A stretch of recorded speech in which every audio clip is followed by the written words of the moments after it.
میرے واجب الاحترام معزز حاضرین،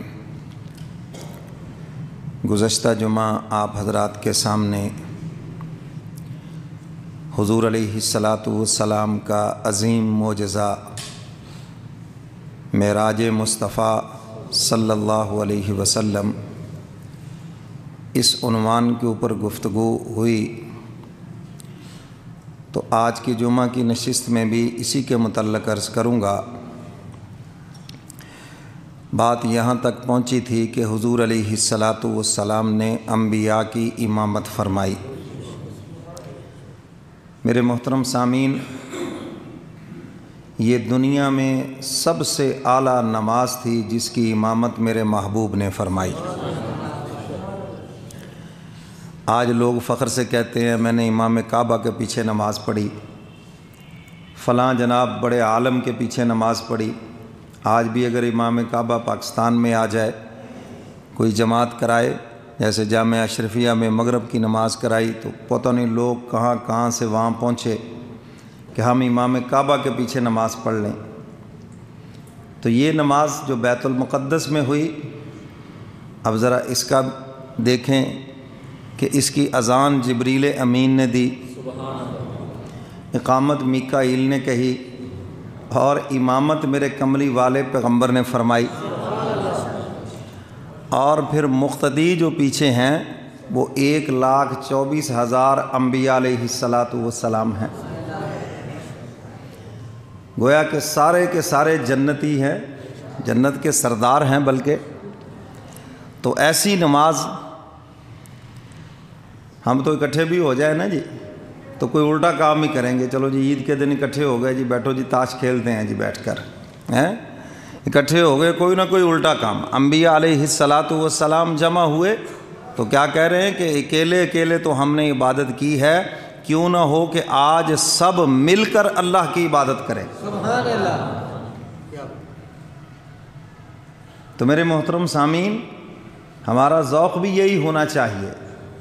خوشی غمی پہ چلو جی بہن بھائی اکٹھے ہوئے ہیں، کوئی صدقہ خیرات ہی کر دیں اکٹھا، ہیں جی، کوئی ایسی عبادت کر دیں، کوئی اچھا کام کر لیں بیٹھ کر۔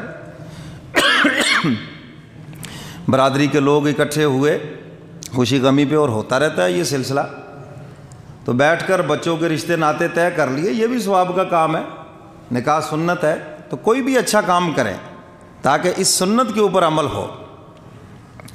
حضور علیہ الصلاۃ والسلام نے امامت فرمائی، اور تمام انبیاء علیہ الصلاۃ والسلام نے آپ کے پیچھے نماز پڑھی، اور اس میں ختم نبوت کی طرف اشارہ ہے کہ جب حضور علیہ الصلاۃ والسلام آ گئے تو اب سب کی نبوت، رسالت، ہر چیز ختم ہو گئی، اب صرف کملی والے پیغمبر کی نبوت و عظمت کا ڈنڈکا بجے گا۔ تو حضور علیہ الصلاۃ والسلام نے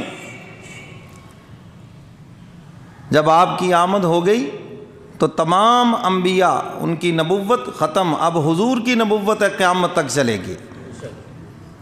حضور علیہ الصلاۃ والسلام تشریف فرما تھے، سیدنا فاروق اعظم رضی اللہ تعالیٰ عنہ تورات کا صفحہ پڑھ رہے ہیں، تو حضور علیہ الصلاۃ والسلام نے دیکھا تو رنگ مبارک سرخ ہو گیا ناراضگی سے۔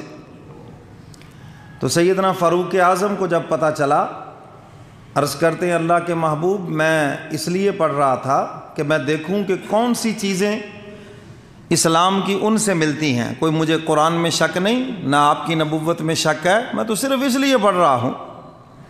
حضور علیہ الصلاۃ والسلام نے ارشاد فرمایا، میرے عمر، اگر آج اس کتاب والا پیغمبر موسیٰ کلیم بھی ہوتا تو وہ اپنی کتاب نہ پڑھتا بلکہ میرا قرآن پڑھتا۔ تو اس لیے میرے محترم سامعین، آج ہمیں اجازت بھی نہیں ہے دوسری کتاب پڑھنے کی۔ ہمارے بہت سے نوجوان اور جی معلومات کے لیے ہم پڑھ رہے ہیں، ہمارے نبی نے اس کو بھی پسند نہیں کیا۔ کوئی بائبل بیٹھا پڑھ رہا ہے، کوئی کچھ پڑھ رہا ہے جی۔ ہاں، یاد رکھنا اس سے عقائد خراب ہوتے ہیں۔ آپ کے اندر تو اتنی گرفت نہیں ہے نا کہ آپ کیا سمجھ سکیں صحیح کیا ہے، انہوں نے کتاب کے اندر تبدیلی اتنی کر دی ہے، تو بس ہمارے لیے حکم ہی یہ ہے کہ ہم قرآن پڑھیں بس۔